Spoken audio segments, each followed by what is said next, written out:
40 বছর পরে sugar mummy হতে চান অভিনেত্রী শুভা।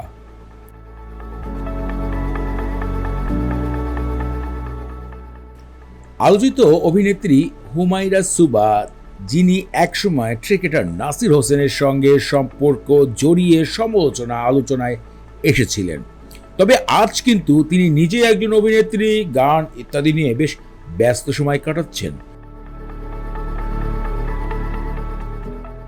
সম্প্রতি নতুন গানও মুক্তি পেয়েছে, আমি তোমায় দিলাম।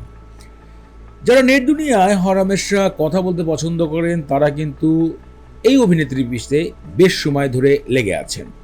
সাক্ষাৎকারে তিনি এমনটা জানিয়েছেন। শুভা বলেন যে, আমার পিছে মন্ত্রী এবং এমপি অনেকেই প্রস্তাব দিয়েছে প্রেমের।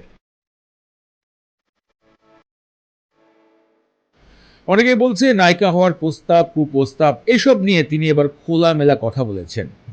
এদিকে হঠাৎ করে তিনি বলেন, যখন তার বয়স 40 বছর পূর্ণ হবে তখন তার নাকি ইচ্ছা হয়েছে সুগার মাম্মি হওয়ার।